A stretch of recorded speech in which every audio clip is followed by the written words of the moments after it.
You're beautiful today. Bahagya siyang nag-blush sa sinabing yon ng binata pero inignore niya to. Dati ko nang alam na maganda ako, kaya wag mo na akong bulahin. Aniya. Ngumiti si Dustin sa kanya. Yes, I know that. Pero mas maganda ka ngayon. Pumormal siya. Gusto niyang ipakita sa lalaki na ayaw niya nang tinutokso siya. Naroon na si Clarice sa opisina ng Wes nang dumating sina Bianca at Dustin. Kasama ni Clarice ang isang lalaking halos kasinlaki ni Dustin. Nagbeso-beso sila ni Clarice samantalang si Dustin naman ay nilapitan ng lalaking kasama ni Clarice. Nico, tuwang sambit ni Dustin. Hi brother. Nagulat si Bianca sa narinig. Ito pala si Nico na fiancé ng kaibigan niyang si Clarice. Pero bakit brother ang tawag nito kay Dustin? Ganoon ba ka-close ang dalawa? Pero mas lalo siyang nagulat nang makitang nagyakapan ng dalawang lalaki. Tumingin siya kay Clarice na parang nagtatanong ang mga mata niya. Pero parang sinadya ng kaibigang iiwas ang tingin sa kanya. I am glad you make it today. Ang akala ko i-Indianin mo ang kasal ko. Of course not. Natutuwa ako dahil sa wakas ay naisipan mo na ring magpakasal. And at the same time ay na-curious ako kung sino ang maswerteng babaeng nakabingwit sa'yo. Nakita ni Bianca na bahagyang tinapik ni Clarice si Nico. Si Dustin naman ay lumapit kay Bianca at inakbayan siya nito. Siya si Bianca, Nico. Siya ang mapapangasawa ko. She's Clarice's friend. Agad na inilahad ni Nico ang isang kamay kay Bianca. Now I know kung bakit gusto nang magpakasal sa wakas ng kuya ko. Hindi ka lang pala maganda. I think you're also enigmatic and compassionate. Hey, nasa harap ang girlfriend mo at kaharap mo rin ako. Nakangiting paalala ni Dustin sa kapatid. Marahan namang tumawa si Nico. Bago nito inakbayan din si Clarice at may ibinulong na kung ano. Sinamantala ni Bianca ang pagkakataon para kumprontahin si Dustin. Kapatid mo ang fiancé ni Clarice? Tila nahuli na kaya halatang atubili si Dustin nang tumango sa kanya. Bakit hindi mo sinabi sa akin, Dustin? I'll explain to you later, Bianca. Sagot sa kanya ni Dustin. Kinausap na sila ng staff ng Wes at ilang minuto na lang daw ay lalabas na to. Habang naghihintay sila ay nag-iisip si Bianca.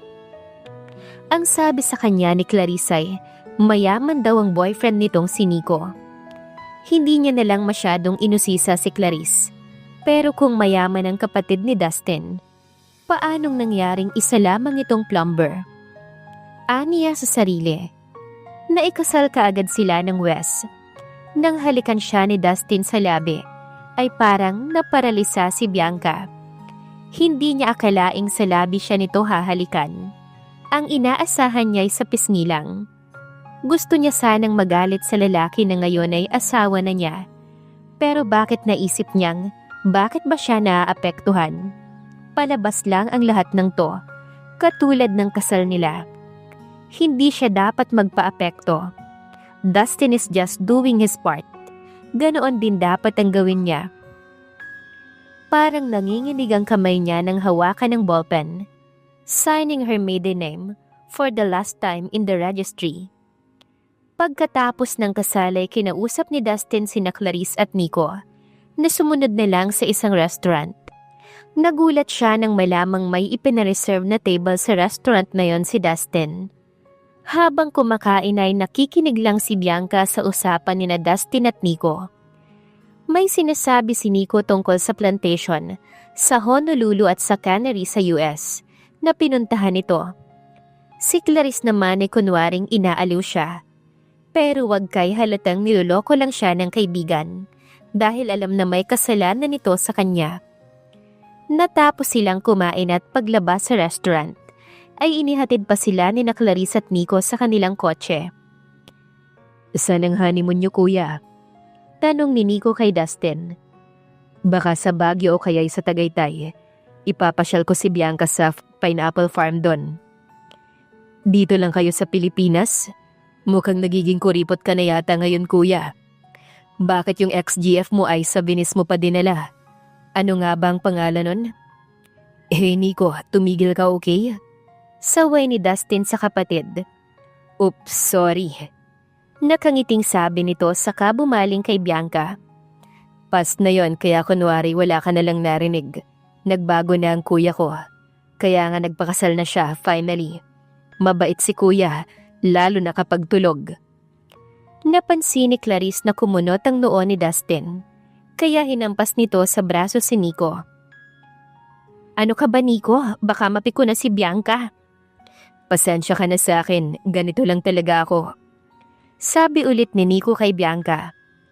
Pero natutuwa talaga ako na ikaw ang naging sister-in-law ko. Nice meeting you, Ate Bianca. Nice meeting you too, Nico. Pero wag mo na akong tawaging ate.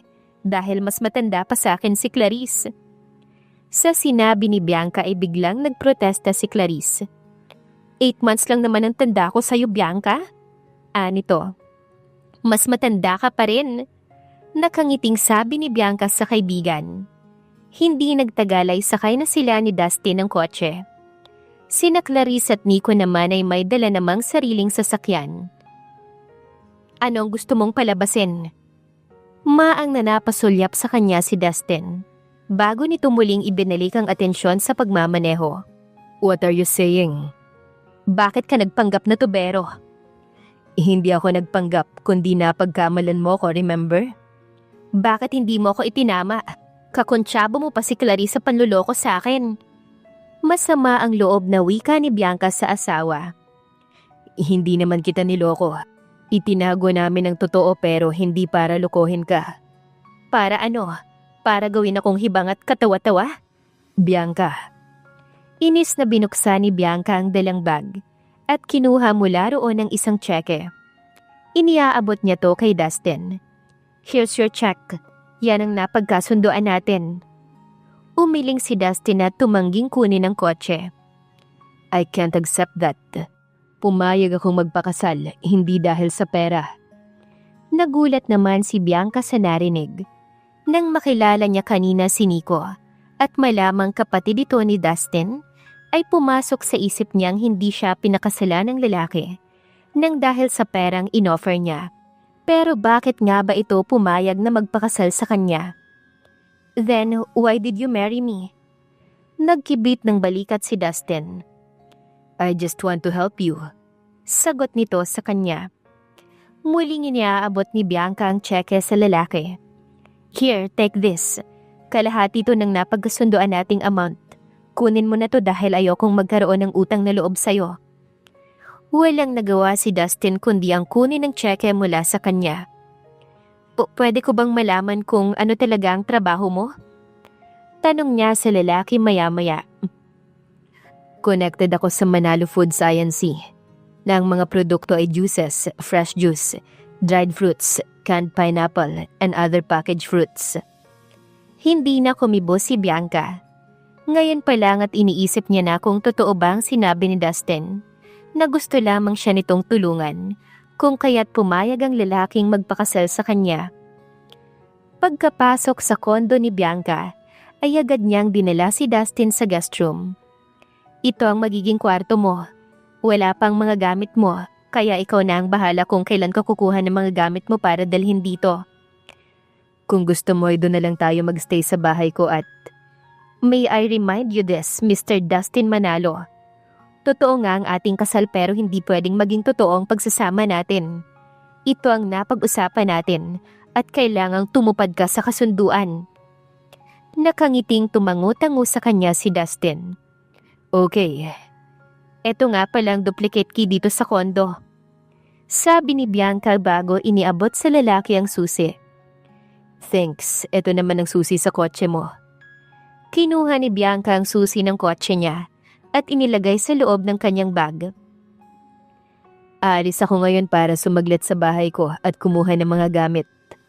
Bakit isinoli mo pa sa akin ang susi? Ano ang gagamitin mong sasakyan? Parang bigla siyang nag-alala sa asawa. Magta-taxi ako, pero pagbalik ko rito ay dala ko na ang kotse ko. Oo nga pala, may sinasabi nga pala ang asawa. At komo na bisto niya na ito'y hindi na kailangang magpanggap sa kanyang walang sariling sasakyan. Nang tumingin siya kay Dustin, ay napansin niyang nakatingin ito sa kanya. Nagtaka siya at napaawang ang bibig niya upang magsalita sana. Pero bago pa niya nagawa yon, ay bigla na lang nitong dinampian ng masuyong halik sa labi. Bakit mo ako hinalikan?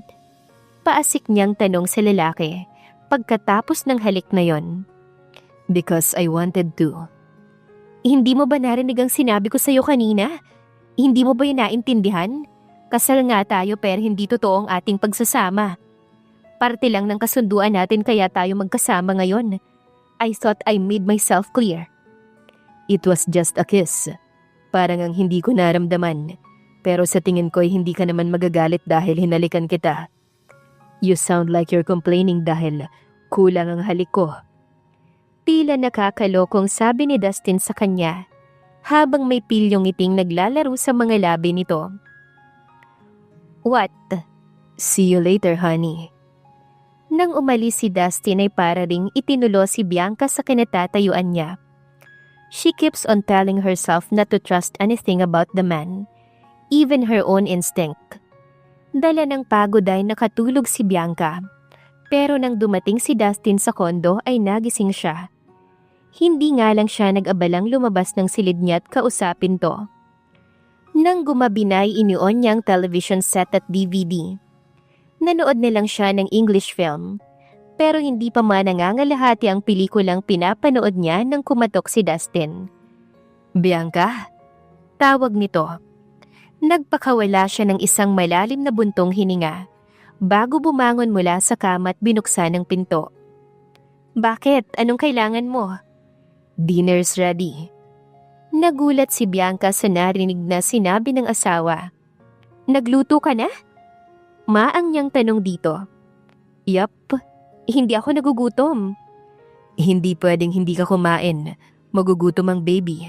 Kahit na ayaw mo ay kailangan mong kumain dahil hindi na lang yung sarili mo ang dapat mong isipin, kundi maging ang batang nasa tiyan mo. Walang nagawa si Bianca kundi sumama kay Dustin sa kitchen. Pero naiilang talaga siyang kasama ang lalaki sa iisang lugar. Parang ibig na tuloy niyang pagsisihang nagsuggest siya ng ganitong kasunduan. Hindi ba dapat ay nagpakasal na lang sila?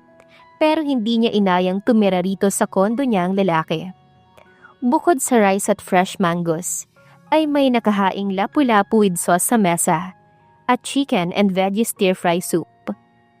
Hindi ko alam na marunong kang magluto. 13 years old pa lang ako ay alam ko na ang halos lahat ng gawaing bahay. Ako rin ang nag-aalaga kay Nico nun. Maaga kayong naulila sa mga magulang? Sa halip na sagutin ng lalaki, hinawakan siya nito sa isang braso at inalalayang makaupo sa silya. Maupo ka na. Umupo si Bianca at inihatid niya ng tingin ng lalaki hanggang sa makaupo ito sa tapat niya. Bakit nga ba ang feeling niya ay iniiwasan ni Dustin na mapag-usapan ng tungkol sa parents nito? Traumatic ba ang naging kabataan nito? Had he experienced severe hardship as a child? Tahimik silang nag-dinner ni Dustin. Naramdaman ni Bianca na parang nag-iba na ang mood ng lalaki, kaya't hindi na siya nagsalita pa. Pagkatapos kumain ay magkatulong silang nagligpit ng mesa. Si Bianca sanang maghuhugas pero hindi pumayag ang binata. Kailangan na raw niyang magpahinga kaya pumasok na si Bianca sa kanyang silid. Habang nasa kwarto niya ay nakikiramdam siya. Nang marinig niyang pumasok na sa silid nito si Dustin, ay nagpalipas siya ng 2 oras. Saka siya maingat na lumabas ng kanyang silid at tinungo ang front door. Lumabas siya ng kondo at tumungo sa basement. Paglapit niya sa kanyang pulang Honda Civic, ay napansin niya kaagad ang isa pang sasakyan na naroon katabi ng kotse niya. Ngayon niya lang nakita ang sasakyan. Gray ang kulay nun, at kung hindi siya nagkakamali, isa to sa 10 most expensive cars in the world. Mercedes-Benz, SLR McLaren. Nakita niya sa internet ang price nito. Sa pagkakatanda niya ay more than $457,000. Kaya almost 20 million pesos ang halaga nito. Plus pa ang tax kung sa ibang bansa ito binili ni Dustin. Habang pabalik sa kondo ay nag-iisip si Bianca. Ano ba ang posisyon nito sa Manalo Foods Inc. para maka-afford ng ganoong klaseng sasakyan? Nagising ng umagang yon si Bianca na mataas na ang araw. Napabalikwa siya ng maalalang hindi na pala siya nag-iisa rito sa kondo niya. Babango na sana siya nang mapansin niya ang isang note sa gilid ng side table. Nagtataka siyang kinuha ang note at binasa. Sorry kung hindi na kita hinintay magising. Pumunta na ako sa office. I'll be back soon. Nagsalubong ang kilay ni Bianca sa nabasa. Umalis na agad ang lalaking yon nang hindi muna nagpapaalam sa kanya. Ni hindi siya nito hinintay na magising. Paano ang usapan nilang pupunta sila mamaya sa bahay ng parents niya? Mabilis na siyang bumangon. Kakagising lang niya ay iniinis na siya ng lalaking yon. Saka naman tumunog ang cellphone niya. Nang matanggap ang text message ni Dustin. Hi honey, gising ka na ba? Sorry hindi ako nakapagpaalam. Tulog na tulog ka kasi kanina nang pumasok ako sa room mo. Kumain ka na ng breakfast, okay? Huwag mong gutumin ang baby natin. He was obviously had an affection for her baby. Itinuturing ni Dustin na parang totoong baby nito ang batang dinadala niya. Kaya na-touch talaga siya. Lumabas siya ng silid at tumungo sa kitchen. Doon niya na lamang nakapagluto na ng breakfast si Dustin at kakain na lamang siya. Napansin din ni Bianca ang isa pang note na nakadikit sa ibabaw ng table mantel. Don't drink coffee, okay? Maraming fresh milk sa ref. Mas mabuti yon para kay baby. Hindi napigilang mapangiti ni Bianca, kaya sinunod niya si Dustin. Fresh milk ang ininom niya at hindi coffee. Pero kaunti lang ang kinain niyang breakfast. Matapos niyang magligpit ay bumalik siya sa kwarto at tumungo sa bathroom. Nag-shower siya at nagsipilyo. Pagkalabas niya sa banyo at pagkatapos magbihis, ay saka niya tinawagan si Dustin. Hello, si Bianca to? Hello honey, is there anything you want? Gusto ko lang ipaalala sa iyong kailangan mong umuwi ng maaga dahil aalis tayo mamaya. Pupunta tayo sa bahay ng parents ko para ipakilala ka sa family ko. You sound like a nagging wife, honey. Mula sa kabilang linya ay dinig niyang mahinang pagtawa ni Dustin. He's teasing her. Namula ang pisngi niya at nagpapasalamat siya dahil hindi siya nakikita ngayon ng lalaki. Stop teasing me, okay? Tsaka wag mo rin akong tawaging honey kapag tayong dalawa lang. Nakaismid niyang saad. Okay, uuwi ako ng maaga, I promise. Salamat. Saad pa ni Bianca bago ibinaba ang telepono. Ano kaya ang gagawin ni Dustin para mahalin siya ni Bianca? Abangan sa susunod na kabanata. Please like, share, subscribe for more updates. Maraming salamat po.